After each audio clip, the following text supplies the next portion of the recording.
আমাদের চ্যানেলটি সাবস্ক্রাইব যারা করেননি তাদের আসলে শো মিস করার অনেক চান্স আছে। এই জন্য আমি সবসময় বলি যে আমাদের চ্যানেলটা যদি আপনি সাবস্ক্রাইব করেন, ডেফিনেটলি আপনার এই শো মিস করার কোনো চান্স নাই।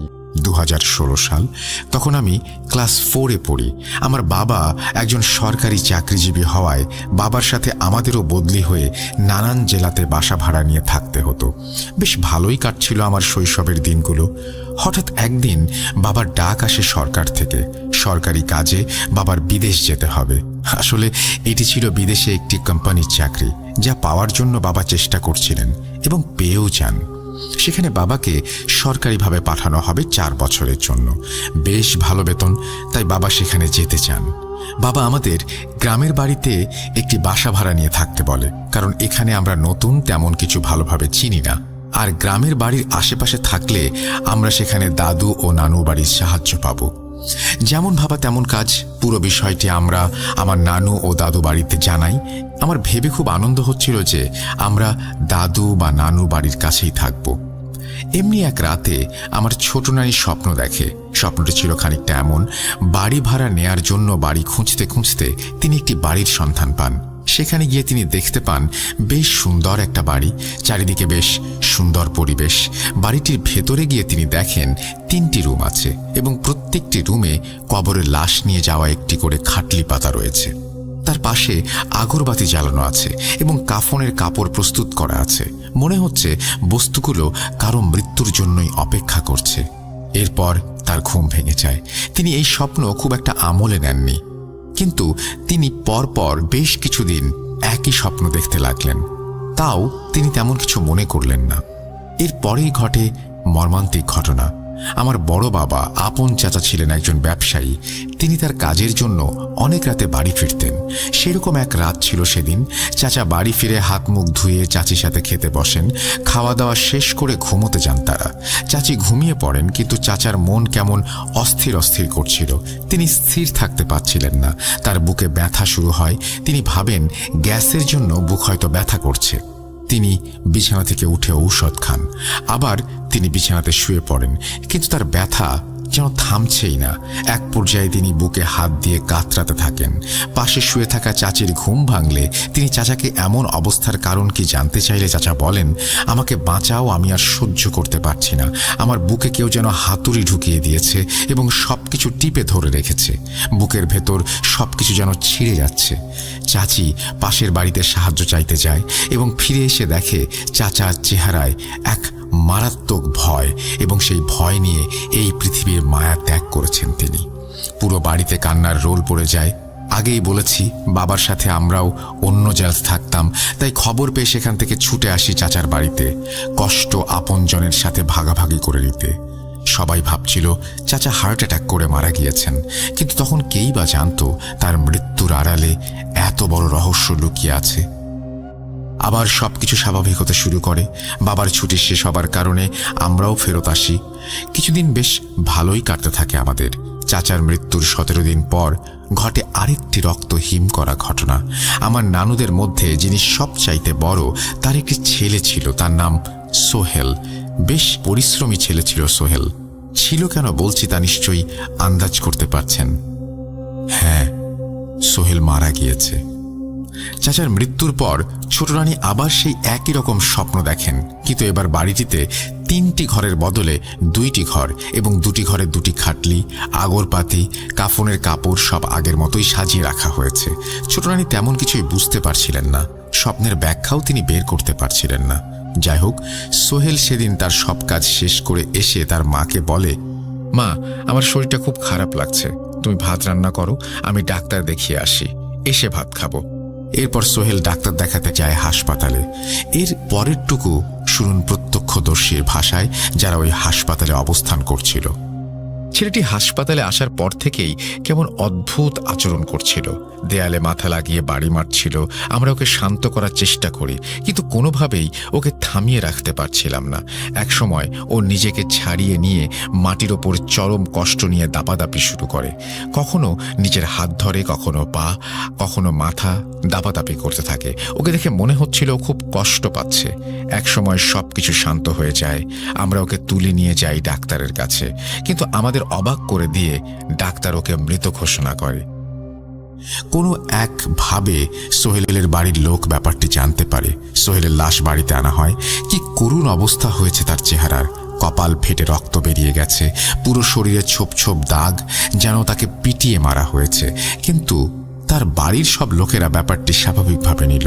লাশ গোসল করিয়ে জানাজা পড়িয়ে দাফনের কাজ শেষ হয়। সোহেলের এমন মৃত্যু তার মা কোনোভাবেই মেনে নিতে পারছিলেন না। এর মাঝে বাবা বিদেশে যাবেন না ঠিক করেন। তিনি আমাদের ছাড়া এতদিন বিদেশে থাকতে পারবেন না। চাচা মারা যাবার পর থেকেই আব্বু কেমন যেন সেন্সিটিভ হয়ে যায়। ছোট নানি কিছুটা উপলব্ধি করতে পারেন তার সাথে কি ঘটেছে। স্বপ্নে দেখা রুমগুলোর সাথে একটি করে মৃত্যুর সম্পর্ক। কিন্তু কেন এমন মৃত্যু? আমি বা কেন স্বপ্ন দেখছি? বিভিন্ন প্রশ্নের মায়াজালে আটকে যান তিনি। এভাবে কেটে যায় প্রায় 2 বছর। ছোট নানিও এর মাঝে কোনো স্বপ্ন দেখেননি। আমাদের সাজানো গোছানো সংসার বেশ ভালোই কাটছিল দিনগুলো। বাবা অন্যান্য দিনের মতোই সকালে অফিসে যায় এবং দুপুরে ফিরে আসে। এমনি একদিন বাবার মুখটা কেমন গম্ভীর হয়ে আছে। আম্মু বাবাকে কারণ জিজ্ঞাসা করতেই বাবা বললেন, আমাকে এবার নিশ্চিতভাবে বিদেশ যেতে হবে। অফিস থেকে অর্ডার পাশ করে দিয়েছে। আমাকে 1 বছর থাকতে হবে দেশের বাইরে। পিছিয়ে আসার সুযোগ নেই। আমি না গেলেই নয়। তাই আমি সিদ্ধান্ত নিয়েছি তোমাদের গ্রামের বাড়ির ওখানে পাঠিয়ে দেব। ওখানে তোমরা ভালোই থাকবে। আমি গ্রামের বাড়িতে খবর দিয়ে দিচ্ছি, ওরা আবার বাড়ি ভাড়া নেওয়ার জন্য খোঁজ করবে। যেমন কথা তেমন কাজ। আমার নানু ও দাদু বাড়ির লোকেরা আশেপাশের ভাড়া বাড়ির খোঁজ খবর নিতে থাকে, কিন্তু সহজে মনের মতো বাড়ি পাওয়া যাচ্ছিল না। এর মধ্যে ছোট নানি সেই একই স্বপ্ন বারবার দেখা শুরু করেন। কিন্তু এইবার বাড়ির মধ্যে ছিল মাত্র একটি রুম। সেই রুমের মধ্যে একটি খাটলি পাতা রয়েছে, পাশে কাফনের কাপড় প্রস্তুত করা হয়েছে এবং আগরবাতি জ্বলছে। ছোট নানির ঘুম ভাঙলে তিনি বেশ চিন্তায় পড়ে যান, কারণ প্রথমবার এবং দ্বিতীয়বার এই রকম একই স্বপ্ন দেখার পর কেউ না কেউ প্রাণ হারিয়েছে। তিনি বুঝতে পারেন এবারও হয়তো তার ব্যতিক্রম হবে না। মানুষ কি নাকি ভাববে, তাকে পাগল বলবে, এই ভেবে তিনি এই ঘটনাগুলো স্বপ্নের কথা কাউকে বলতে পারছিলেন না। তিনি চিন্তিত হয়ে পড়েন যে এবার কারো প্রাণ যেতে চলেছে। এমনি একদিন ছোট রানীর 2 ছেলের মধ্যে ছোট ছেলে পরশ এবং তার 4 বন্ধু মিলে একটি বিলের মধ্যে যায় গোসল করতে। তারা 5 বন্ধু মিলে বেশ মজা করছিল সেখানে।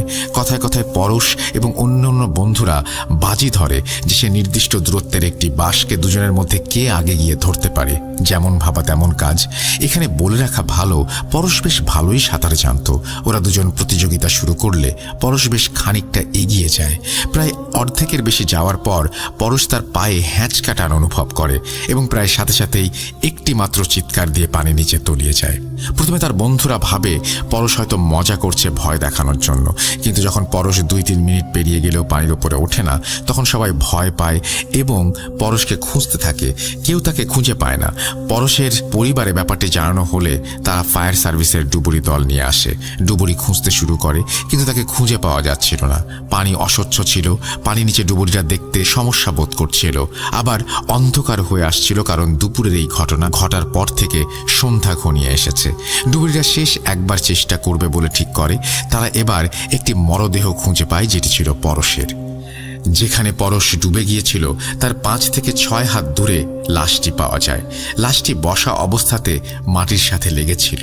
কেউ যেন তাকে কাদার সাথে চেপে বসিয়ে দিয়েছে। ডুবুরি যেমনি লাশটি পানির ওপরে তুলল, কেন জানি তখনই অদ্ভুত একটি ঘটনা ঘটে। যখনই পরশের মরদেহ পানি থেকে নৌকায় তোলা হয়, তখনই পানির নিচ থেকে অনেকগুলো সাপ পানির উপরে এসে সাঁতার কাটতে শুরু করে। সবাই হঠাৎ এতগুলো সাপ চলে আসাতে ঘাবড়ে যায়। পরবর্তীতে লাশ বাড়িতে নিয়ে আসা হয়। ছোট নানি বারবার অজ্ঞান হয়ে যাচ্ছিলেন। তার এত আদরের ছেলে পরশ আর নেই। তিনি এটা মেনে নিতে পারছিলেন না। পুরো বাড়িতে কান্নার রোল পড়ে গিয়েছিল। পরশকে জানাজা করিয়ে কবর দেয়া হয়। ছোট নানি তার স্বপ্নের কথা নিজের মধ্যে আর চেপে রাখতে পারেননি। তিনি তার পরিবারের সবাইকে এই ঘটনা প্রথম থেকে শেষ অবধি বলেন। তার পরিবারের সবাই এই ঘটনা শুনে একদম চমকে যায়। পরবর্তীতে ছোট নানিকে একটি কবিরাজ দেখানো হলে কবিরাজ যা বলে তা শুনে সবার আত্মা শুকিয়ে যায়। কবিরাজের বলা কথাগুলো ছিল খানিকটা এরকম: কালো জাদুর শিকার হয়েছিল ওরা 3 জন। ওদের কারো মৃত্যু স্বাভাবিক ছিল না, বরং স্বাভাবিকের মতো সাজানো হয়েছিল। এক তান্ত্রিকের বিশেষ ধরনের সাধনা পূরণ করার জন্য তার এমন 3 জন পুরুষের বলির দরকার ছিল যারা এই বংশের হবে, এবং 3 জনের প্রত্যেকের রাশি হবে তুলা। এই বলির দায়িত্বে থাকা জিনটি অনেক খোঁজার পর এদের তিনজনকে পায় এবং একে একে হত্যা করে। আর পরশের লাশ তোলার পর যে সাপগুলো দেখেছিলেন, সেই সাপরূপী জিনগুলো লাশ পাহারা দিচ্ছিল। কিন্তু কেন বাসা খোঁজার সাথে ছোট রানীর স্বপ্নের মিল, কেন আমাদের সাথে এটা যুক্ত ছিল, এটা তিনি বলতে পারেননি। শুধু এটুকুই অজানা থেকে গেল। তবে জিনটির বলির কাজ শেষ, এখন সে আমাদের কিংবা নানির ক্ষতি করতে পারবে না বলে তিনি আশ্বাস দেন।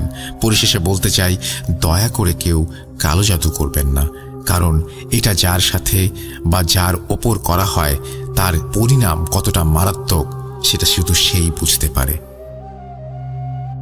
রাসেল ভাই, এটাই ছিল আমার প্রত্যক্ষ করা একটি ঘটনা। গুছিয়ে লিখতে না পারার জন্য ক্ষমা চেয়ে নিচ্ছি। ঘটনাটি সিলেক্টেড হলে অবশ্যই জানাবেন। ধন্যবাদ। রহনপুর, চাঁপাইনবাবগঞ্জ। নাম প্রকাশে অনিচ্ছুক, সুতরাং নামটি আমরা প্রকাশ করছি না। যেভাবে লেখা আছে আমি সেভাবে শুরু করছি। আসসালামু আলাইকুম রাসেল ভাই, কি খবর সবার? ভালোই থাকবেন, কেননা রাসেল ভাইয়ের সাথে থাকা মানেই আমরা সবাই ভালো। যাই হোক, আজকে অনেক দিন পর একটা সত্য ঘটনা নিয়ে হাজির হলাম। বানান ভুল হলে ক্ষমা সুন্দর দৃষ্টিতে দেখবেন। নাম ইফরান আহমেদ, ঠিকানা ভৈরব, কিশোরগঞ্জ।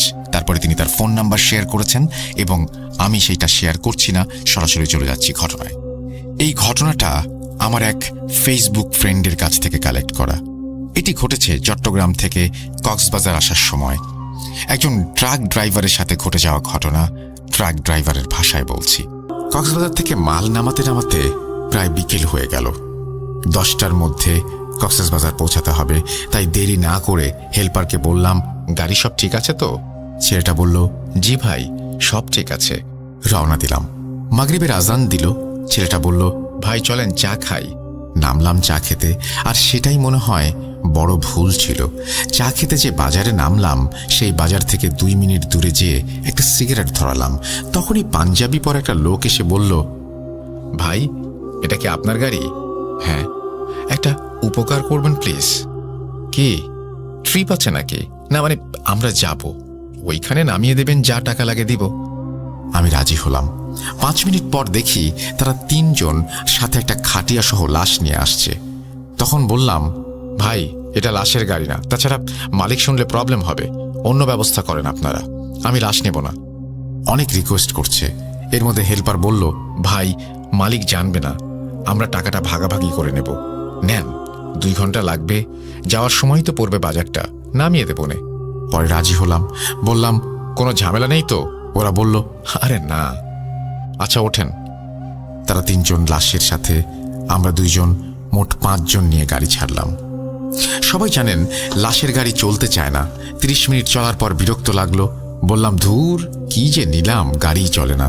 5 মিনিট গাড়ি দাঁড় করিয়ে বসে রইলাম। ভাবলাম সব স্পিডে চলে, আমার গাড়ির কি সমস্যা হলো? ঠিক তখনই আমার ছেলেটা বলল, ভাই কেমন যেন একটা খটখট শব্দ হলো। আমি বললাম, কই না তো, গাড়ি ছাড়ি চল। এরপর সত্যি 20 মিনিট চলার পর আমিও শুনলাম খটখট সেই আওয়াজ। একটু গলা বাড়িয়ে বললাম, ভাই পেছনে সব ঠিক আছে তো? জি ভাই আছে। এভাবে মোটামুটি 1 ঘন্টা চলার পর আমি গ্লাসে যা দেখলাম তা জীবনে কেউ দেখতে চাইবে না। আর আজও আমার চোখে ভাসে। দেখলাম খাটিয়ার ওপরে সাদা কাপড় গায়ে লাশ নিজেই বসে আছে, আমার চোখের দিকে তাকিয়ে আছে। যেহেতু লাশের মুখ আমি দেখিনি, তাই ওই লাশটিই কিনা জানি না, তবে সাদা কাপড়ে মোড়ানো, নাকে তুলো দেওয়া কেউ একজন বসে আছে। আমি এটা দেখে নিজেকে ঠিক রাখতে না পেরে গাড়ি থামিয়ে পেছনে তাকালাম। দেখলাম কই না তো, কিছুই নেই। তাদের বললাম, ভাই লাশ আপনার কি হয়? আমার ভাই। কিভাবে মারা গেল? Heart attack. তাহলে তো এটা সুইসাইড কেস না? তাহলে কি মনের ভুল? আবার গাড়ি ছাড়লাম। প্রায় সেই বাজারের কাছাকাছি আর 40 মিনিট লাগবে। এর মধ্যে বারবারই গাড়িতে উঠলে নামলে কেমন খটখট শব্দ হয়, এবং আমিও পাচ্ছি, হেল্পারও পাচ্ছে। আমরা বারবার সেদিকে তাকাচ্ছি। এক সময় ছেলেটা ভয় পাচ্ছে যে পেছনে কি হচ্ছে, আমার হাত ধরে বসে আছে। তাদের মধ্যে একজন বলল, ভাই সামনে বাজারে একটু রেখেন, দাফনের কাপড় আগরবাতি কিছু কিনতে হবে, এরপর তো আর কোনো দোকান নেই। আর তখন প্রায় 10টা বেজে গেছে। যেখানে এতক্ষণ কক্সবাজার চলে যাওয়ার কথা, সেখানে অর্ধেক রাস্তায় আছি। বললাম, আচ্ছা গাড়ি চালাচ্ছি, এমন সময় পেছন থেকে একটা গাড়ি বারবার হর্ন দিচ্ছে ওভারটেক করার জন্য। বিরক্ত হয়ে লুকিং গ্লাসে দেখলাম পেছনে কোনো গাড়ি নেই, এবং যেই না সামনের দিকে তাকাবো সেই দেখলাম ওই লাশটা নাকে তুলো দেওয়া অবস্থায়, এবং সে গাড়িটার পেছনে দৌড়াচ্ছে, হাত ইশারা দিয়ে দাঁড়াতে বলছে। এতক্ষণ ভয় না পেলেও এখন পাচ্ছি কি হচ্ছে। ভাবতে ভাবতে আমি ভাবছি বাকিরাও ঠিক আছে কিনা। হাত কাঁপছে, ছেলেটাও ভয় পাচ্ছে। দূর, কেন যে ট্রিপটা নিতে গেলাম টাকার জন্য। পুলিশ এসে বাজারে দাঁড় করালাম, বললাম কি কি লাগবে কিনে নেন। ছেলেটাকে গাড়িতে বসতে বললাম, সে বসবে না, একা নাকি ভয় পায়। পরে বললাম আচ্ছা আয়। নিচে নেমে সিগারেট ধরাই, খাচ্ছি। লোকজন কম, রাত 10:45 বাজে। বাজারে এত লোক দেখা যাচ্ছে না। তারা যা কেনার কিনলো। গাড়িতে উঠে একজন চিল্লানি দিল, দৌড়ে গেলাম, গিয়ে দেখি লাশটা নাই খাটিয়ায়। লাশটা কোথায় হাওয়া হয়ে গেছে। তারা 3 জনই নাকি নেমেছিল গাড়ি থেকে, পুরো গাড়ি খালি করে। এখন কি হবে, কি বিপদ, লাশ কে নিল, কি বা হলো। পুরো মহল্লায় ছড়িয়ে গেল বাজারের লাশ গায়েব। বাজারে যারাই ছিল সবাই লাশ খুঁজতে ব্যস্ত হয়ে গেল। সবাই খুঁজতে খুঁজতে গাড়ি থেকে প্রায় 20-30 হাত দূরে একটি তাল গাছের মাথায় লাশ দেখতে পেল। লাশ ওইখানে গেল কিভাবে, কি একটা অবস্থা। অনেকের ভেতরে ভয় চেপে গেল। যাও কয়েকজন ছিল একে একে সবাই চলে যেতে লাগলো। ঘুরিয়ে ফিরিয়ে 7-8 জন ছিলাম, কেউ কিছুই করতে পারছে না। তারপর যা ঘটলো তা আরো ভয়ঙ্কর ছিল। একটা ছেলে যে মাদ্রাসায় পড়তো সে বলল, আমি গাছে উঠতে পারি, আমি নামাচ্ছি। এই বলে সে গাছের মাঝ বরাবর উঠতেই হঠাৎ কোনো কারণ ছাড়াই ছিটকে নিচে পড়ে গেল এবং হাত পা ছিলে গেল, রক্ত বের হতে লাগলো। এবং তখন গাছের ওপর আমরা দেখতে পাচ্ছি লাশটাকে, এবং কেউ রইল না চারপাশে। আমরা এখন 5 জন। ওই মাদ্রাসার ছেলেটা বলল, এলাকার হুজুরকে ডেকে আনি, এই লাশ এভাবে নামানো সম্ভব হবে না। সে গেল হুজুরকে আনতে। 10 মিনিট পর সে দেখে বলল, এই লাশ আমি একা নামাতে পারবো না। সে আর হুজুর মাদ্রাসার আরো 3 জন ছাত্রকে নিয়ে আসলো, এবং রাত 11টার বেশি সময় ধরে সবাই মিলে গাছে বসে অনেক দোয়া দুরুদ পড়তে লাগলো। প্রায় 15 মিনিট পর একজনকে বলল গাছে ওঠো। পরে সে গাছে উঠতে লাগলো। ঠিক তখনই শুরু হলো বিশাল ঝড়, মনে হচ্ছে সব উড়িয়ে নেবে এমন অবস্থা। অথচ এতক্ষণ বাতাস ছিল না। খেয়াল করে দেখলাম শুধু আমাদের জায়গাটুকুতেই বাতাস হচ্ছে। ছেলেটা গাছে উঠছে, কিন্তু মনে হচ্ছে গাছ ভেঙে পড়বে বাতাসে। লাশটা নামানো হলো শেষ অবধি। তারপর হুজুর বলল, 1টা না 2টা না 5টা জিনের পাল্লায় পড়েছে, শয়তানের পাল্লায় পড়েছে, নজর দিয়ে সে লাশে। ভালোভাবে গোসল করানো হয়নি, বাসায় গিয়ে আবারও ভালো করে গোসল করিয়ে দিতে হবে। এবং রাস্তায় আবারও এই সমস্যা হতে পারে। কালেমা পড়তে পড়তে যাবেন, থামবেন না, আর একটা আতর লাগাবেন সবাই। আর গোলাপ জল পড়ে দিলেন তিনি, সেটা ছিটাতে বললেন। সমস্যা হবে না সেটাও বললেন। আর আমাকে বললেন, এত রাতে গাড়ি চালিয়ে যেও না কোথাও একা, রাতে পরে গাড়িটা ধুয়ে ফেলো।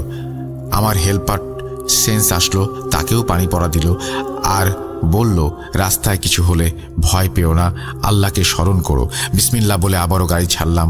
সবাই কালেমা পড়তে পড়তে 20 মিনিট পর নামিয়ে দিলাম তাদেরকে। টাকা নিলাম। তারা বলল জানাজা করে যেতে, কিন্তু গেলাম না। বললাম অনেক দূর যেতে হবে, যাই। গাড়িটিতে উঠলাম। ছেলেটা ভয়ে কুঁজো হয়ে আছে, কিছু না বলে গাড়ি চালাচ্ছি। এমন সময় শুরু হলো ঝড়, যেটা আমি জানি অন্য কোথাও হচ্ছে না, শুধু আমাদের আশেপাশেই হচ্ছে।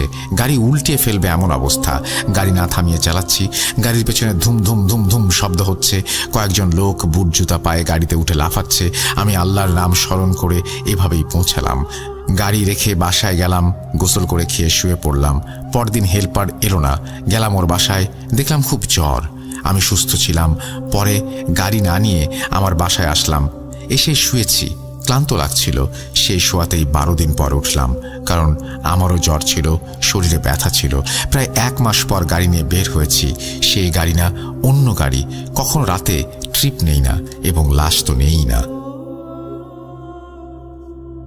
এই ছিল ঘটনা। গুছিয়ে লিখতে না পারার জন্য আমি দুঃখিত। আমার কাছে আরও অনেক ভয়ানক ঘটনা রয়েছে, লিখে পাঠাবো। আপনার ঘটনা যদি সত্যি হয় তাহলে অবশ্যই আপনি আরও ঘটনা লিখে পাঠাবেন। আপনার ঘটনার অপেক্ষায় থাকলাম। russell.booth.com@gmail.com এই অ্যাড্রেসে আপনারা ভার্চুয়ালিও আমাদের সাথে কানেক্টেড থাকতে পারেন। সেই জন্য আপনাদের সাবজেক্টের জায়গায় লিখতে হবে স্টুডিওতে ভার্চুয়ালি থাকতে চাই, তাহলেই হয়ে যাবে। থ্যাংক ইউ ভেরি মাচ আপনার ঘটনা পাঠানোর জন্য। আমরা চলে যাব পরবর্তী ঘটনায়। হ্যালো রাসেল ভাই, আসসালামু আলাইকুম। আশা করি ভালো আছেন। আমার নাম ইউসুফ আহমেদ রনি, থাকি ঢাকা কাঁঠাল বাগান। আমি ভূত FM এর অনেক বড় ভক্ত ছিলাম। 2010 থেকে 2019 সাল ভূত FM এর শেষ পর্যন্ত সাথেই ছিলাম। একটা সময় ছিল বন্ধু বান্ধবরা মিলে সারা রাত জেগে ভূত FM এর পার্টিও করতাম। সময়গুলো অনেক মিস করি। ভূত এফএম স্টুডিওতে এসে নিজের সাথে অনেক অনেক ঘটে যাওয়া ঘটনা শেয়ার করারও ইচ্ছা ছিল, কিন্তু ব্যস্ততার কারণে আসা হয়নি। যাক সে কথা, মূল ঘটনায় আসি। সাল 2005, আমার বড় বোনের বিয়ে হয় গ্রামে, কিন্তু আমাদের বেড়ে ওঠা ঢাকাতেই। আর আমার বয়স তখন 7 বা 8। যাই হোক, বিয়েটা ঠিকঠাক হয়ে যায়। বিয়ের 1 বছর পর 2006 সালের শেষে আমার বোনের একটি ছেলে সন্তান হয়, কিন্তু শিশুটি ভূমিষ্ঠ হওয়ার পরপরই মারা যায়। এতে আমার বোন, আমার মা সবাই ভেঙে পড়ে। শাশুড়ি বাড়ির লোকদের কাছে অনেক উল্টাপাল্টা কথাবার্তা শুনতে হয় আমার বোনকে নিয়ে, কারণ প্রেগনেন্ট থাকা অবস্থায় আমার বোন ঢাকায় চলে আসে আমাদের বাসায় উন্নত চিকিৎসার জন্য। কিন্তু আমার বোন অনেক শক্ত মনের মানুষ, সন্তান হারানোর যন্ত্রণা নিয়ে কেটে যায় আমার বোনের আরও একটি বছর। সাল 2007, নভেম্বর মাস। আমার বোন প্রেগনেন্ট। ভালো চিকিৎসার জন্য আবার ঢাকায় আমাদের বাসায় চলে আসে আমার বোন। আগের বারের চাইতে এবারের যত্নটা অনেকটাই বেশি, কারণ আগের বার যা যা হয়েছে সব আমাদের ভুলের কারণে হয়েছে। আমার মা চালিয়ে দিয়েছে, তাই এবার আর কোনো ভুল বা যত্ন বা চিকিৎসায় কমতি রাখা যাবে না। আমি অনেক খুশি মামা হব, কিন্তু হঠাৎই একদিন আমার বোন বলে যে তার পেটের বাচ্চা আছে, তার কোনো সারা শব্দ নেই। 2 দিন হয়ে গেছে, পেটে কোনো নড়াচড়া নেই। আমার মা বললেন তাকে আগে কেন জানানো হলো না। আমার মা কাউকে কিছু না বলে আমার বোন আমাকে নিয়ে এক ওঝার কাছে গেলেন। আমি অনেক ছোট, কিন্তু আমার মাথায় একটা প্রশ্ন ঘুরছে, আমার মা আমার বোনকে ডাক্তারের কাছে না নিয়ে ওঝার কাছে কেন যাচ্ছেন। আমার বোনকে নিয়ে ঘটনার সূত্রপাত হয়েছে কখন শুনুন।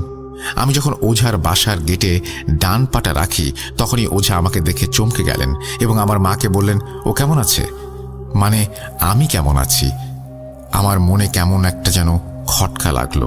যাই হোক, আমার বোনের মুখের দিকে তাকিয়ে আমি ও সব কিছুক্ষণের জন্য ভুলে গেলাম।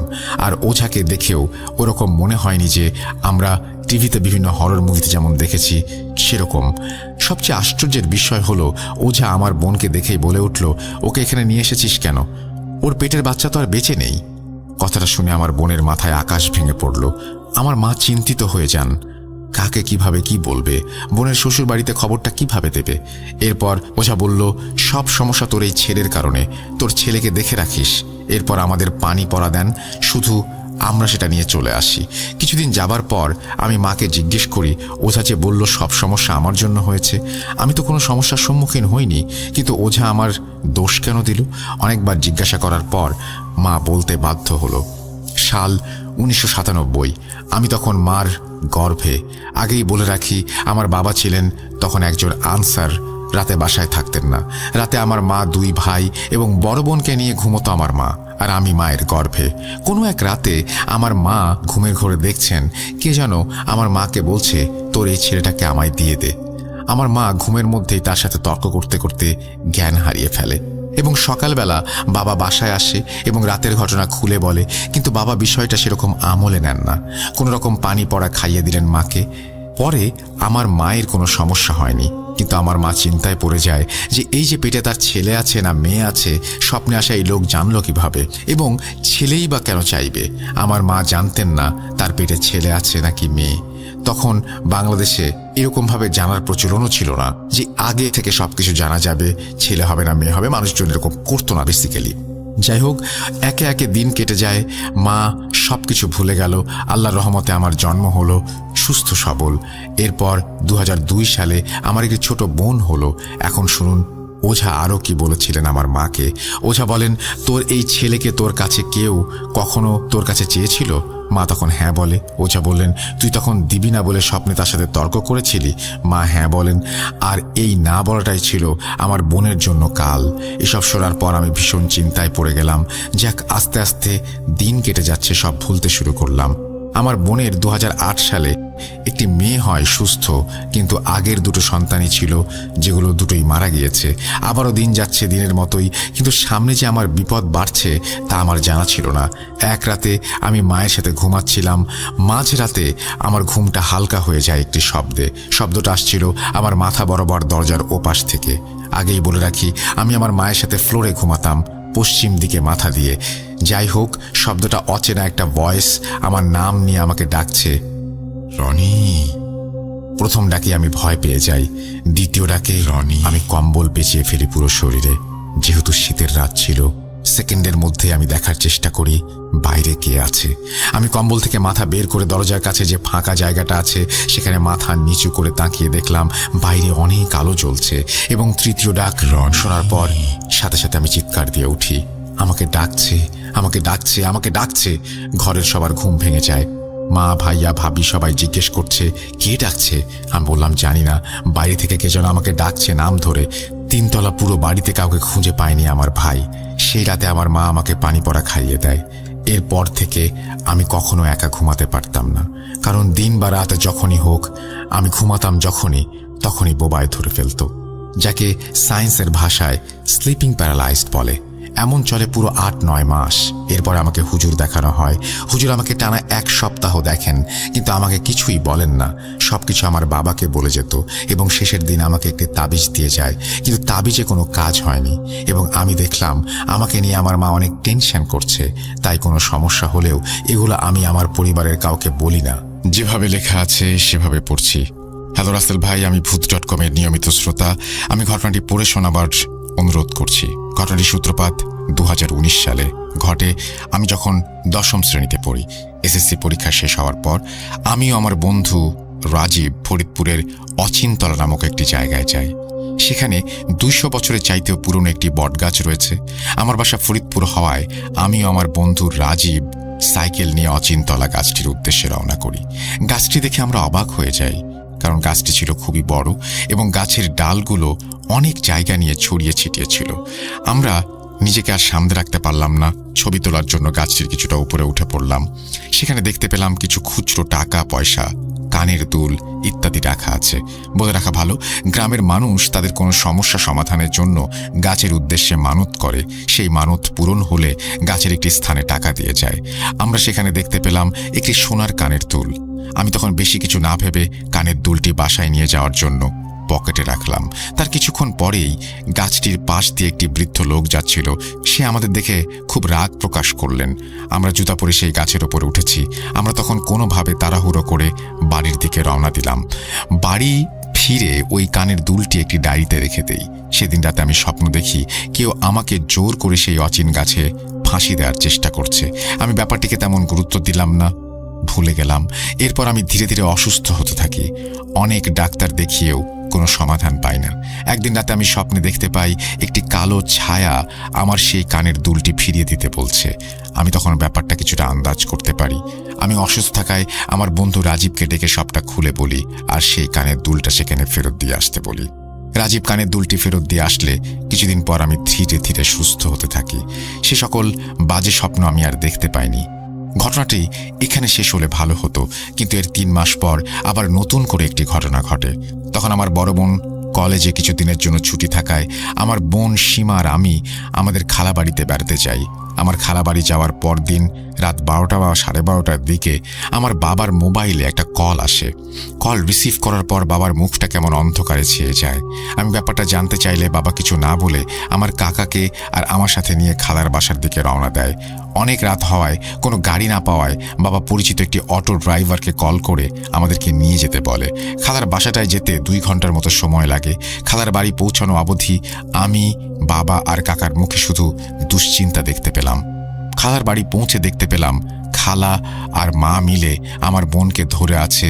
একজন হুজুর আমার বোনকে ধমক দিয়ে বলছে, কেন এসেছিস, কি চাস, কেন এই মেয়েটিকে কষ্ট দিচ্ছিস? কিন্তু আমার বোন সীমা কিছু বলছিল না। সীমা শুধু তার মুখ থেকে অদ্ভুত আওয়াজ করছিল। হুজুর কিছু করতে না পারায় হাল ছেড়ে দেয়।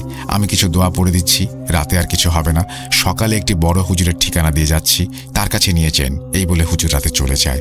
তখন সীমা ঘুমিয়ে পড়েছিল, কিন্তু আমরা কেউ সারা রাত ঘুমাতে পারিনি। আমরা সীমাকে নিয়ে হুজুরের দেয়া সেই ঠিকানায় যাই।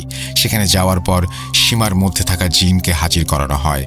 হুজুর আমাদের জানায় আমি সেই কানের দুলটি নিয়ে আসার জন্য সব ঘটনা ঘটেছে। আসলে সেই কানের দুলটি কেউ কোনো একটি কারণে মানত করে রেখেছিল। আমি সেটি নিয়ে আসায় একটি জিন আমার সাথে চলে আসে। সেই কানের দুলটি আমি ফেরত দেওয়ার পরেও সে আমার ক্ষতি করতে চেয়েছিল, কিন্তু আমার ক্ষতি করতে না পারায় সে সুযোগ পেয়ে আমার বোনকে আসর করে। এরপর হুজুর জিনটিকে পুড়িয়ে ফেলার অনেক ভয় দেখিয়ে তাকে চলে যেতে বলে। হুজুরের কথা মতো জিনটি চলে যায় এবং এরপর আমরা বাসায় আসি। বাসায় আসার পর সীমা আমাদের জানায় খালার বাড়িতে যাওয়ার পর সে চুল খোলা রেখেই শুয়েছিল। কিছুক্ষণ পর সে দেখতে পেল জানালার বাইরে দিয়ে একটি অবয়ব তার দিকে তাকিয়ে আছে এবং তারপর তার কিছু মনে নেই। এরপর থেকে আর তার সাথে এমন কিছু ঘটেনি। তো এই ছিল ঘটে যাওয়া ঘটনা। ভালো লাগলে পড়ে শোনাবেন। লেখায় ভুল ত্রুটি থাকলে অবশ্যই ক্ষমা করবেন। মোহাম্মদ সাফিন শেখ আমাদের এই ঘটনাটি পাঠিয়েছেন। থ্যাংক ইউ সো মাচ আপনার ঘটনার জন্য। আমি সরাসরি চলে যাব আজকের কাহিনীতে। আপনারা শুনতে থাকুন, শুনে অবশ্যই কমেন্টস করে জানাবেন আপনাদের কেমন লাগলো। এই কাহিনীটি 2018 সালে চট্টগ্রামের কোনো একটা জায়গায়। তো 2018 সালে চট্টগ্রামের অনেকগুলা এলাকাতেই বন্যার সৃষ্টি হয় বৃষ্টির কারণে। সেম অবস্থা তখন রাহিব ভাইদের এলাকায়ও হয়েছিল, যার কারণে সবকিছুর পাশাপাশি এলাকার যে মসজিদগুলা ছিল সেই মসজিদগুলোর মধ্যে পানি ঢুকে যায়। এবং রমজানের সময় আপনারা জানেন মানুষ ইহতেকাপ নেয়। এই ইহতেকাপে যে মানুষগুলা মসজিদের ভিতর ছিল তাদের জন্য একটা সমস্যার সৃষ্টি হয়। তারা আর মসজিদে অবস্থান করতে পারেন না, কারণ মসজিদে যেহেতু পানি ঢুকে গিয়েছে তাদেরকে মসজিদ ছেড়ে বের হয়ে যেতে হয়। ওই সময়ে রাহিব ভাই এবং তার কয়েকজন বন্ধু মিলে এলাকার একটা উঁচু জায়গায় দাঁড়িয়ে মাছ ধরা দেখতেছিলেন। এলাকার কিছু লোকজন তখন মাছ ধরতেছিল। তো এই মাছ ধরা দেখতে দেখতে হঠাৎ করে একটা লোক ওনাদের সামনে আসে এবং লোকটা এসে কান্না করতে করতে তাদেরকে বলে এই যে বন্যার সৃষ্টি হয়েছে সেই বন্যাটা নাকি ওনার কারণেই হয়েছে। উনি নিজেও সেই সময় মসজিদে ইতেকাফেই ছিলেন। তো বন্যার কারণে ওনাকে বের হয়ে যেতে হয়। এইবার এই লোকটার একটু পরিচয় দিয়ে নিই। এই লোকটা রাহিব ভাইদের এলাকার মধ্যে একজন চোর হিসেবেই পরিচিত ছিলেন, কারণ সবাই বলতো উনি একসময় চুরি করতেন। অনেক মারধরও খেয়েছেন চুরি করার সময় ধরা পড়ে। ওনার একটা ছেলে বর্তমানে বেঁচে আছেন। একটা ছেলে বেঁচে আছে এই কথাটা বললাম কারণ ওনার পরিবারে আগে আরও কিছু সদস্য ছিল। তারা হচ্ছে তার 2 জন মেয়ে ছিল এবং তার স্ত্রী ছিল। তো গ্রামের মানুষদের মুখে রাহিব ভাইরা শুনেছেন ওনার এই 2 মেয়ে সন্তান এবং স্ত্রী তারা মারা যায় মানুষের বদদোয়াতেই। কারণ উনি যেহেতু চুরি করতেন, মানুষের ক্ষতি করতেন, সেহেতু গ্রামের অনেক মানুষজন ওনার উপর ক্ষিপ্ত ছিলেন, অনেক রেগে ছিলেন। তো মানুষ ওনাকে বদদোয়া দেন। এই বদদোয়াতেই ওনার পরিবারের বাকি সদস্যরা মারা যায়। এই বিশ্বাসটাই ছিল বা এই ধারণাটাই ছিল গ্রামের মানুষজনদের মধ্যে। এখন বলি, যেহেতু লোকটা রাহিব ভাইদের সামনে এসে দাবি করতেছিল তখনকার সেই সময়ের বন্যাটা ওনার কারণেই হয়েছে, সেহেতু রাহিব ভাইরা নিজেদের মধ্যে হাসাহাসি করতে থাকেন। হাসাহাসির একটা কারণ অবশ্যই আছে, কারণ একটা মানুষ একটা বন্যার কারণ হয়ে দাঁড়াতে পারে এটা আসলে কেউ মেনে নিতে পারতেছিল না। তো সবার হাসাহাসি দেখেই ওই লোকটা সবার উপর খুব রেগে যান এবং রেগে গিয়ে বলে, তোরা চাইলে আমি শোনাতে পারি কি কারণে আমি এই দাবিটা করতেছি। তখন সবাই খুব ইন্টারেস্ট ফিল করে এবং সবাই জিজ্ঞেস করে আসলে মূল কাহিনীটা কি। এইবার আমি মূল কাহিনীতে চলে যাব। ঠিক রাহিব ভাইরা যেভাবে ওনার মুখ থেকে শুনেছেন সেভাবেই আমি তুলে ধরব। ঘটনাটা 1979 সালের দিকে।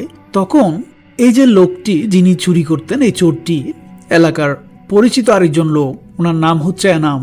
এনামের সাথে মিলেই জুয়া খেলতো এবং জুয়া খেলতে গিয়ে তাদের যখন টাকার দরকার পড়তো তারা চুরি করা শুরু করে। তো চুরি করতো তারা মূলত এলাকার যে নলকূপগুলা ছিল, ডিপ টিউবওয়েল, ওই নলকূপগুলাতে তারা চুরি করত। তখনকার সময়ে এই নলকূপের খুব দাম ছিল। 2-4-5টা বাড়ি মিলে একটা নলকূপ ছিল। সবার ঘরে ঘরে এরকম নলকূপ থাকতো না, যার কারণে ওরা ওই নলকূপগুলা চুরি করত এবং মানুষের আরো বিভিন্ন কিছু চুরি করত। একদিন এনাম এসে নাকি ওনাকে বলে আজকে তারা শ্মশানে যাবে, ওখানে নাকি মানুষের নাভি ভাগ করা হবে। এরকম বিভৎস একটা কথা শোনার পর বলা বাহুল্য ওনার নাম ছিল তাহের, তিনি খুব অবাক হন এবং খুব বেশি ভয় পেয়ে যান। তিনি এনামকে বলেন এটা কোন ধরনের কাজ। তখন এনাম বলে এই যে নাবি সেটা নাকি অমুক তান্ত্রিকের মাধ্যমে তারা জানতে পেরেছে, জিনদের মাধ্যমে ওই শ্মশানে মানুষের নাভি বাগ করা হবে। ওই নাভির টুকরা যদি কেউ নিতে পারে তাহলে তারা চুরি করতে গিয়ে আর কখনো ধরা পড়বে না। তবে তার জন্য কিছু নির্দিষ্ট প্রসিডিউর আছে। সেটা হচ্ছে তাদেরকে আগে কাফনের কাপড় কিনতে হবে।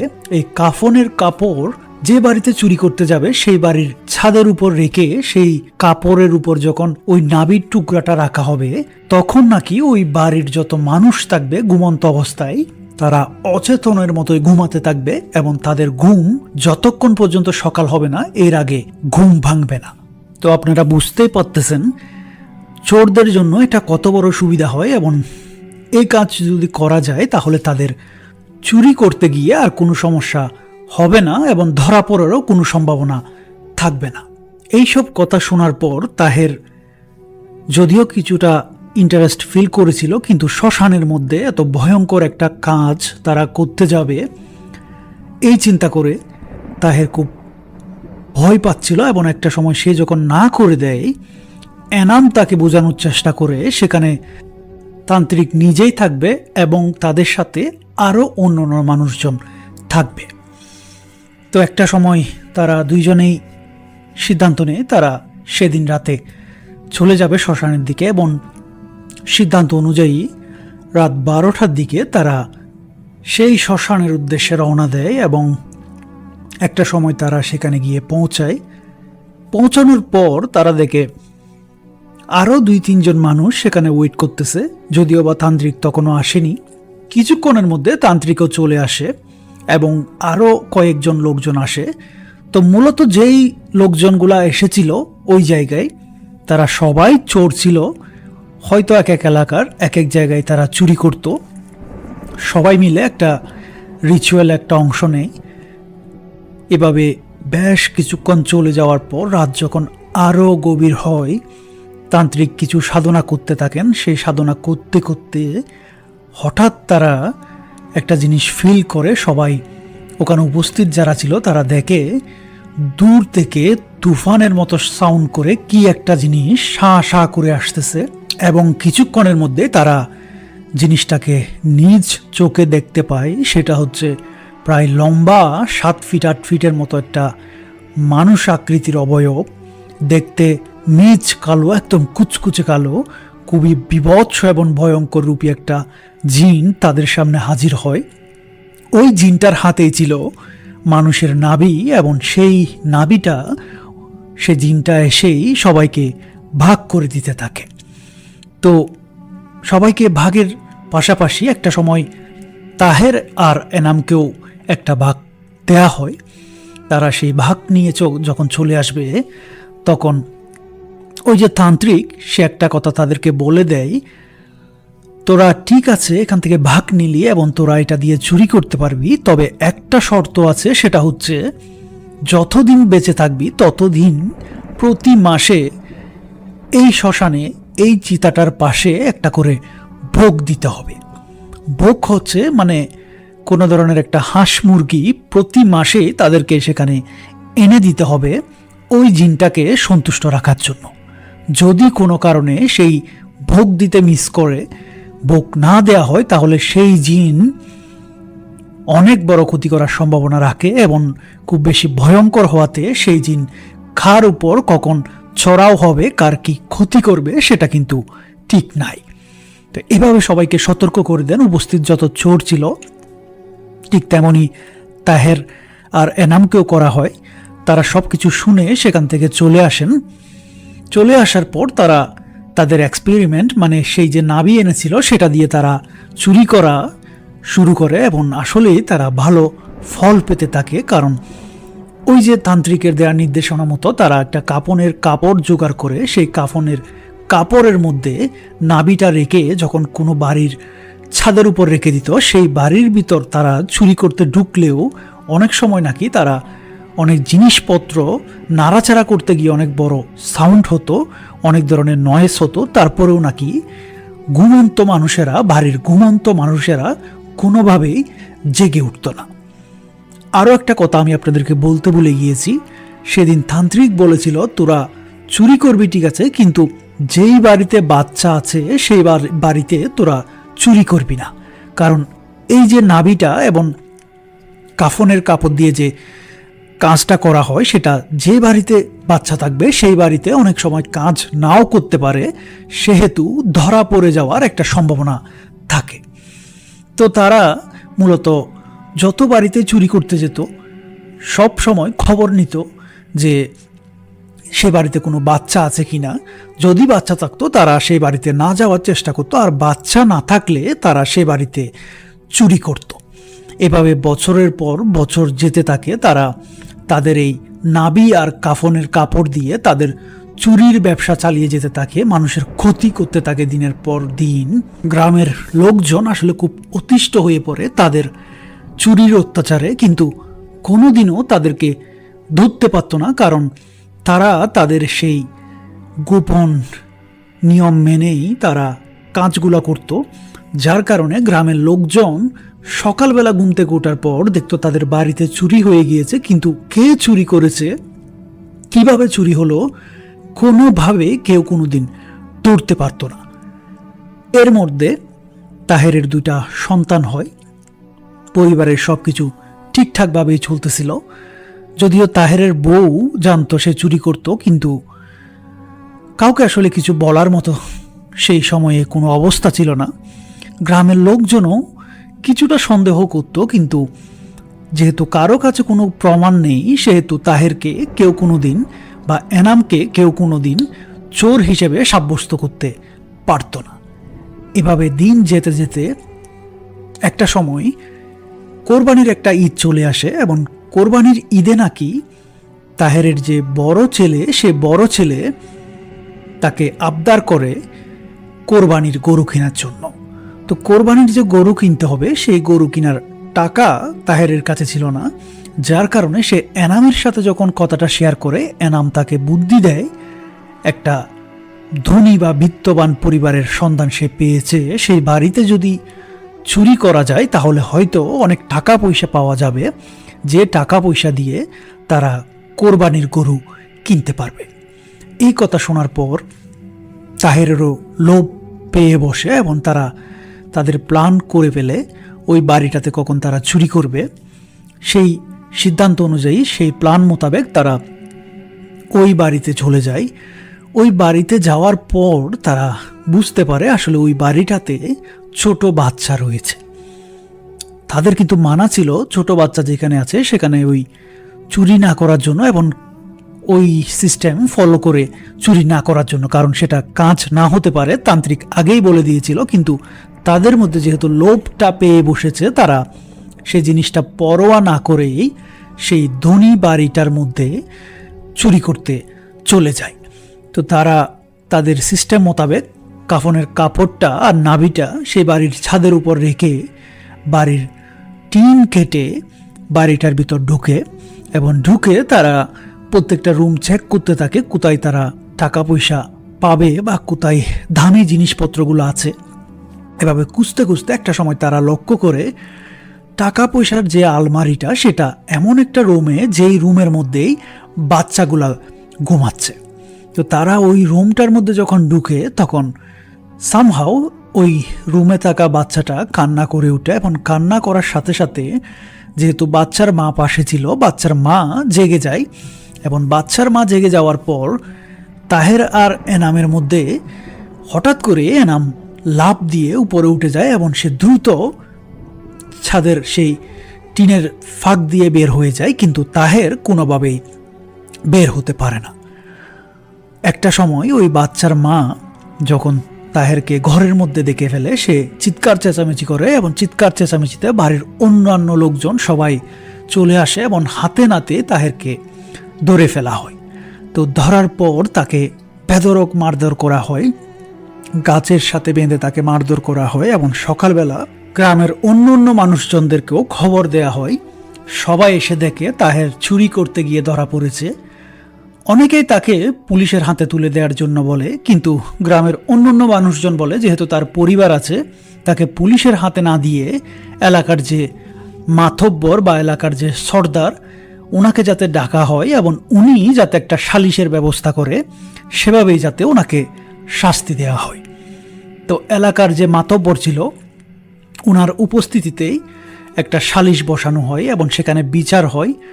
সবাই ওনার পরিবারকে খুব হেনস্থা করেন ওই উপস্থিত সালিশের মধ্যে, এবং তাহেরকেও অনেক চড় থাপ্পড় দেওয়া হয়। পাশাপাশি তাকে একটা সময় আর কোনোদিন চুরি করবে না সেই মুসলেকা নিয়ে ছেড়ে দেওয়া হয় এবং বাসাতে চলে আসে তাহের তার পরিবারের সাথে। এরপর তাহের চিন্তা করে সে আর কখনো চুরি করবে না, কিন্তু এনাম এসে তাকে বলে সেদিন রাত্রে নাকি দ্রুত বের হয়ে যাওয়ার সময় সে যে কাফনের কাপড় এবং যে নাবিটা ছিল সেটা সে হাতে নিয়ে কোনোভাবে দৌড় দেয় এবং একটা সময় সেটা নিয়ে নাকি পাশে যে নদী ছিল সেই নদীতে সে ফেলে দেয়। তো তাহের বলে এই চুরি চামারি তারা আর করবে না, কিন্তু এনাম বলে চুরি না করলে প্রতি মাসে যে ভোগ দেয়া লাগে শ্মশানে, সেই ভোগটা কেমনভাবে দিবে, কিভাবে দিবে, কোত্থেকে তারা জোগাড় করবে। তাহের বলে ভাই আমি অন্য কাজ করে হলেও সেটা জোগাড় করে দিব, কিন্তু আমি এই চুরি চামারি আর করব না, কারণ আমার ছেলেমেয়েরা সবার কাছে চোরের ছেলে মেয়ে হিসেবে পরিচিত হয়ে গিয়েছে। সবাই তাদেরকে খুব অপমান করে, আমার স্ত্রীকেও অনেকে অনেক কথা শোনায়।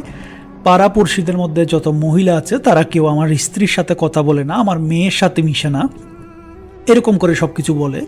তখন এনাম আসলে জোরাজুরি করলেও তাহের আর সাড়া দেয় না। তাহের করে কি, পাশের একটা গ্রামে গিয়ে রাজমিস্ত্রির সে কাজ করে অনেক কষ্ট করতে থাকে। কিন্তু সমস্যা হচ্ছে গ্রামে এই বিষয়গুলা যখন একটা মানুষের পিছনে একটা দাগ লেগে যায় তখন তাকে আসলে কোনোভাবেই নিস্তার দেয়া হয় না। ঠিক তেমনটাই হয়েছিল তাহেরের বেলায়ও। গ্রামে তাহের আর চুরি করতো না, কিন্তু গ্রামের অন্য কোনো চোররা যদি কোনো কিছু চুরি করত, ঠিক সেই চুরির দায়টাও তাহেরের উপর এসে পড়ত। তো তাহেরকে প্রায় সময় বিভিন্ন জায়গায় বিভিন্নভাবে মানুষ হেনস্থা করত এবং অনেক সময় তাকে মারধরও করা হতো বিনা অপরাধে, কারণ সবাই মনে করতো সেই চুরিগুলা করতেছে, আসলে কিন্তু সে আর চুরি করতো না। কিন্তু গ্রামের মানুষজন এটা কোনোভাবেই বুঝতে চাইতো না। এভাবে প্রায় আরও একটা বছর চলে যায়। যখন দীর্ঘ দিন চলে যায় তখন তাহের চিন্তা করে যেহেতু সে চুরি করতেছে না তাহলে হয়তো আর ভোগ দিতে হবে না, এই মনে করে সে পরবর্তী মাসের যে ভোগের দিনটা ছিল সেই দিনে সে আর ভোগ দেয় না। ভোগ দেয়া যখন সে বন্ধ করে সে স্বপ্নে দেখতে থাকে তুই যদি ভোগ না দিস তাহলে তোর বড় ক্ষতি হবে। এরকম স্বপ্ন দেখতে দেখতে কয়েকটা দিন চলে যাওয়ার পরেও তাহের কোনো কিছু কেয়ার করে না। একদিন দুপুরবেলা সে যখন কাজে যায় হঠাৎ করে সে সেখান থেকে খবর পায় তার বড় ছেলেটা পুকুরে গোসল করতে গিয়ে মরা ভেসে ওঠে। তো সেই ছেলেটা খুব ভালোই সাঁতার জানতো ছোট থেকেই, সেদিক দিয়ে ডুবে যাওয়ার কোনো কারণ ছিল না। একমাত্র তাহের বুঝতে পারে সেটা কেন হয়েছে বা কী কারণে এই অঘটনটা ঘটে গেল। সে খুব ভয় পেয়ে যায়। সে বুঝতে পারে তার এই ছোটোখাটো ভুলের জন্য তাকে এত বড় মাসুলটা দিতে হলো, কিন্তু মনের কষ্ট সে কাউকে বোঝাতে পারে না, কারণ এই কথা বলতে গেলে গ্রামবাসী হয়তো তাকে আরেক দফা মার দিবে। এই চিন্তা করে সে পুরো বিষয়টা সবার কাছে চেপে যায়। তো এর মধ্যে তার যে পার্টনার ছিল, চুরির পার্টনার এনাম, তারও নাকি লাশ পাওয়া যায় সেই শ্মশানের আশেপাশে। সে নাকি কোথায় চুরি করতে গিয়ে ধরা পড়েছিল। এরপর থেকে নাকি সে যখন ভোগ দেয়া বন্ধ করে দেয় হঠাৎ করে একদিন তার ঘাড় মটকানো এবং খুব বিভৎস অবস্থায় লাশ পাওয়া যায়। তাহেরের আর কোনো কিছু বোঝার বাকি ছিল না, সব কিছুই হচ্ছে সেই ভোগকে কেন্দ্র করে। ভয় পেয়ে যায় তাহের খুব, এবং সে আবারও ভোগ দেওয়া শুরু করে। এরই মধ্যে তার আরেকটা ছেলেকে সে তার নানার বাড়িতে পাঠিয়ে দেয়, যেহেতু বাড়ির মধ্যে এত অঘটন করতেছে, এবং তার আরও একটা বাচ্চা হয়ে যায় এর মাঝখানে, মেয়ে। তো সব কিছু মিলিয়েই খুব কষ্টের মধ্যে দিয়ে তাহেরের জীবন চলতে থাকে। কিন্তু যত কষ্ট হতো না কেন তাহের কখনো ভোগ দেয়া বন্ধ করেনি। সে অনেক অভাব অনটনের মধ্যে থাকলেও প্রতি মাসে তার ভাগের যে ভোগটা সেটা সে যে কোনোভাবে সেখানে পৌঁছে দিত। এর মধ্যে তাহেরের সংসারে আরও কিছু বাচ্চা কাচ্চা হয়ে যায়। দুটা মেয়ে ছিল আর ছেলে যেটা ছিল তাকে নানার বাড়িতে পাঠিয়ে দেওয়া হয়েছিল, এক খালাম্মার বাসায় সে থাকতো। 2 মেয়ে আর স্ত্রীকে নিয়ে তাহেরের সংসার চলতেছিল। এরই মধ্যে একদিন তাহেরের স্ত্রী খুব বেশি অসুস্থ হয়ে যায় এবং তাকে নিয়ে মেডিকেলে যেতে হয়, খুব দৌড়াদৌড়ি করতে হয়। এই দিনগুলোর মধ্যে একটা ভোগ দেওয়ার দিন চলে আসে এবং তাহের তার স্ত্রীকে নিয়ে ডাক্তারের কাছে দৌড়াদৌড়ি করতে করতে সে দিনটার কথা ভুলে যায় এবং সে একটা ভোগ দেয়া মিস করে। এবং মিস করার সাথে সাথেই ঘটে যায় আরও একটি দুর্ঘটনা। সেটা হচ্ছে এর বিকালবেলায়, মানে যেদিন ভোগ দেওয়ার দিন ছিল এর পরদিন বিকালবেলা হঠাৎ করে তার বড় মেয়েটি নাকি বাড়ির ছাদ থেকে, মানে চালের উপর থেকে পড়েই সঙ্গে সঙ্গে খুব বেশি আহত হয় এবং তাকে ডাক্তারের কাছে নিয়ে যেতে যেতে সে মারা যায়। তো সবাই আসলে বুঝতে পারে না কি কারণে এই মেয়েটা বাড়ির ছাদের উপরে, ছালের উপরে উঠবে, কীভাবেই বা সেখান থেকে পড়ে গেল, সেটার কোনো এক্সপ্লেনেশন বা কোনো সদুত্তর কেউ বের করতে পারেনি। কিন্তু সব কিছু কেউ না বুঝলেও তাহের বুঝতে পারে। তাহের দুঃখে কষ্টে, মানে এই কষ্ট আসলে সে কিভাবে সহ্য করবে সে বুঝতে পারে না। তার এই ভুলটার কারণে একের পর এক তার পরিবারের সদস্য, তার বাচ্চাগুলা মরে যাচ্ছে। এই চিন্তা করে তাহের নিজেকে নিজে অনেক কষ্ট দিতে থাকে, মানে শেষ করে দেওয়ার চেষ্টা করে। সে নাকি সুইসাইডও করতে চায়, কিন্তু কোনোভাবে সে সেটা করে উঠতে পারে না। এর মধ্যে সে আবারও ভোগ দেয়া চালিয়ে যেতে থাকে এবং সব কিছু সে ঠিকঠাকভাবেই দিতেছিল। তার যে ভোগ দেওয়ার দিনটা ছিল সেটা সে লিখে রাখতো, দিনটা যাতে সে কোনোভাবেই মিস না করে। তো এর মধ্যে ওই সময়ে মানে হঠাৎ করে একটা ছোটোখাটো বন্যা হয় গ্রামে, এবং বন্যার কারণে ওই যে শ্মশানটা ছিল সেই শ্মশানের চারপাশে খুব পানি উঠে যায়। এবং তাহের যখন তার ভোগ দিতে যায় সে আসলে কোনোভাবে সে শ্মশানের আশেপাশে পৌঁছাতে পারে না, যেহেতু চারপাশে খুব বেশি পানি ছিল। তাছাড়া গ্রামের আরও কিছু মানুষজন সেখানে মাছ ধরতেছিল। তাহের আসলে সবার সামনে দিয়ে একটা মুরগি নিয়ে ওই জায়গাটার মধ্যে যাবে বা গ্রামের মানুষজন কী ভাববে এটা চিন্তা করে সে সারাটা দিন কাটিয়ে দেয়, সন্ধ্যা কাটিয়ে দেয়। পানি কোনোভাবেই কমে না। সে ওই জায়গায় যে ভোগটা নিয়ে যাবে সেটা কোনোভাবেই সে দিতে পারে না। এভাবে রাতও কেটে যায় এবং ভোর রাতের দিকে সে অনেক কষ্টে সেই শ্মশানে যেতে সম্ভব হয়, মানে তার পক্ষে, এবং সে ভোগটা দিয়ে বাড়িতে ফিরে।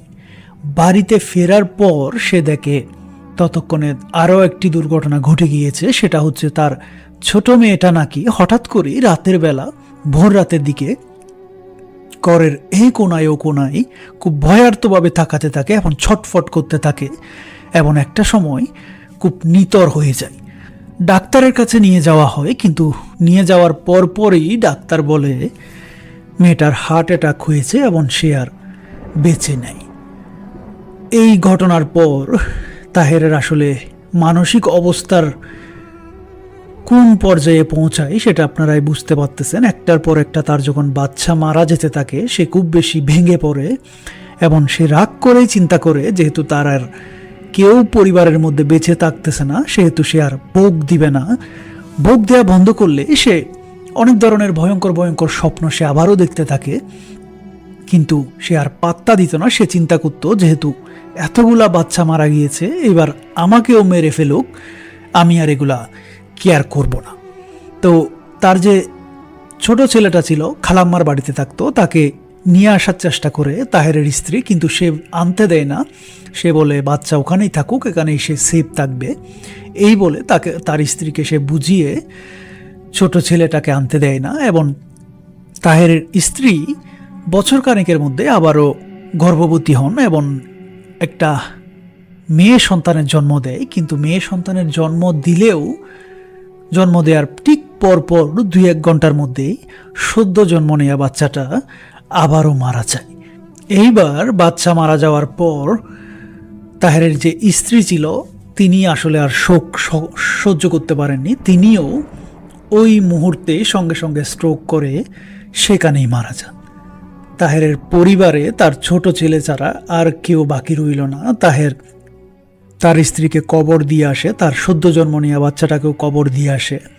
খুব দুঃখে কষ্টে তাহের নিজে চিন্তা করে সে মারা যাবে। সে অনেকবার চেষ্টা করে আত্মহত্যা করার জন্য, সুইসাইড করার জন্য, কিন্তু কোনো একটা অদ্ভুত শক্তি নাকি তাকে কোনোভাবেই সুইসাইড করতে সাকসেসফুল হতে দিচ্ছিল না, তাকে কোনোভাবেই মরতে দিচ্ছিল না একটা অদ্ভুত শক্তি। এবং কোনোভাবেই সে যে নিজের ইচ্ছাতে মারা যাবে সেটা হয়তো কোনো একটা শক্তি চাচ্ছিল না। তো এইসবের মধ্যে দিয়েই তাহেরের জীবন কাটতে থাকে। দীর্ঘ একটা সময় চলে যায়। তাহেরের সেই ছেলেটা যেটা খালাম্মার বাসায় থাকতো, তার বয়স হয় 30 বছর। সে ছেলেটা একটা সময় তাহেরের সাথে এসে থাকা শুরু করে। তাহের অনেকভাবে মানা করেছিল, কিন্তু ছেলেটা এসে তার সাথে থাকা শুরু করে। যেহেতু তার বাবার এই দুনিয়াতে আর কেউ নেই, সেহেতু তাকে সঙ্গ দেয়া বা তার সাথে থাকাটা একটা দায়িত্ব মনে করে এবং ছেলেটা তাহেরের সাথে জীবনযাপন করতে থাকে। তাহের এর মধ্যে ভালো হওয়ার অনেক চেষ্টা করেছিল। সে নামাজ কালাম পড়তো, ঠিক আছে, চুরি চামারি সে কোনো কিছুই করতো না, কিন্তু গ্রামের লোকজন তারপরেও নাকি তাকে অনেকভাবে অনেক কিছুতে অপবাদ দিত, অনেক কথা শোনাতো। সবাই কথায় কথায় বলতো তার এই চুরি, তার এই খারাপ কাজের জন্যই নাকি তার পরিবারের লোকজন সবাই মানুষের বদদোয়াতেই মারা গিয়েছে। এই ধরনের নানা কথা তাহেরকে আসলে সবসময় শুনতে হতো। তো কেউ তো আর জানে না এইসব মৃত্যুর পেছনে কি কারণ বা কি সমস্যাটা ছিল। শুধুমাত্র তাহের জানতো, তাহের কাউকে বুঝতেও দিত না বা কাউকে বোঝাতেও আসলে পারতো না। তো তাহের তখন বলে সে নাকি যখন ভালো হয়ে গিয়েছিল বা ভালো কাজগুলো করার চেষ্টা করতো, তখন একটা বাধার সৃষ্টি হতো। যেমন সে কোনো একটা মাহফিলে যাবে, কোনো একটা ওয়াজ শোনার জন্য, সেই মাহফিলটা নাকি কোনো কারণ ছাড়াই বন্ধ হয়ে যেত। না হয় দেখা যেত খুব বেশি ঝড় বৃষ্টি হচ্ছে, খুব বেশি তুফান উঠতেছে। এইভাবে মানে সে কোনো একটা ভালো কাজ করার চেষ্টা করলে সেটা যে কোনোভাবে বেঁচতে যেত। ঠিক সেভাবেই এইবার তিনি মসজিদের ইতিকাফে যখন তিনি যান, সেখানে ভালো কিছু সময় স্পেন্ড করার চেষ্টা করেন, ইবাদত বন্দেগী করার চেষ্টা করেন এলাকার মধ্যে, তখনই বন্যার সৃষ্টি হয় এবং ওনার ইতিকাফ যে করার নিয়ত ছিল সেটাও বেঁচতে যায়।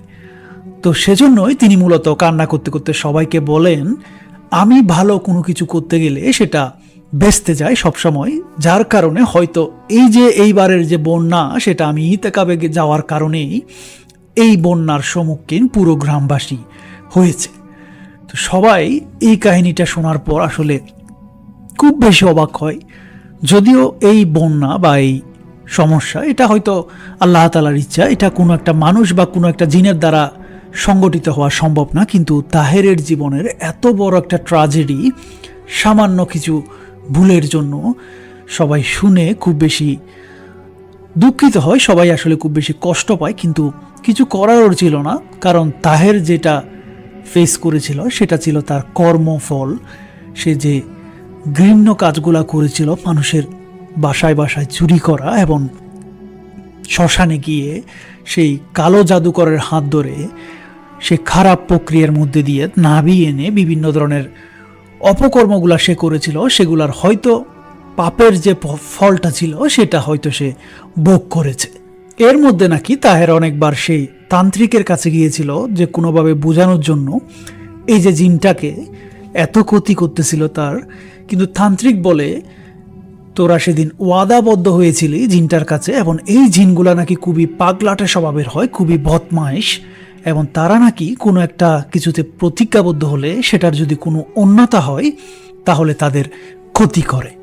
তো জিনকে আসলে বোঝানোর কোনো উপায় ছিল না, যার কারণে তাহেরের এত সুন্দর সংসারটা নষ্ট হয়ে যায়, এতগুলা মানুষের জীবন যায়, তাহেরও সব কিছু হারিয়ে আসলে নিঃস্ব হয়ে যায়। তো তাহেরের যে সন্তানটা ছিল তার কোনো সমস্যা আসলে হয়নি, হয়তো আল্লাহ তাআলার রহমত ছিল, তার কোনো প্রবলেম কখনো হয়নি। মানুষের যে বদদোয়া ছিল সেটাও তাহের মেনে নেয়, কারণ সে বলে আসলে হয়তো মানুষের বদদোয়াও আছে, কারণ সে অনেক মানুষের ঘরে চুরি করেছে, কারো দুঃখ সে কখনো বুঝেনি, মানুষের জিনিসপত্র সে চুরি করে নিয়ে আসে। তো এগুলাকে সে তার কর্মফল হিসেবেও মেনে নেয়, পাশাপাশি জিনের যে অত্যাচার সেটাও সে মেনে নেয়। এবং এটাও বলে হয়তো মারা গেলে বা মারা যাওয়ার আগ পর্যন্ত তাকে এই জিনিসগুলা পিছু ছাড়বে না, কারণ জিনটা তার কোনো ক্ষতি করতেছে না, কিন্তু স্টিল নাও তাকে নাকি ভয় দেখায়, তাকে নাকি প্রত্যেক দিন ভিন্ন ভিন্ন ধরনের ভয়ঙ্কর ভয়ঙ্কর স্বপ্ন দেখায়, তাকে বিভিন্নভাবে ভয় পাওয়ানোর চেষ্টা করে। এইসব শোনার পর রাহিব ভাইরা ওনাকে সাজেস্ট করেন একটা ভালো আলেমের কাছে যাওয়ার জন্য। তো আলেমের কাছে যাওয়া হয় এবং আলেমকে নাকি জিজ্ঞেস করা হয়, তখন আলেম বলে আসলে এই যে কাজগুলা করেছিল সেগুলা সম্ভব, অনেক খারাপ তান্ত্রিকরা এই ধরনের কাজ করে থাকে, কিন্তু এগুলা খুবই ঘৃণ্য এবং ইসলামের মধ্যে সম্পূর্ণভাবে নিষিদ্ধ। এগুলা যারা করে তারা সম্পূর্ণরূপী জাহান্নামী এবং তাদের উপর থেকে নাকি আল্লাহ তাআলার রহমত একদমই চলে যায়।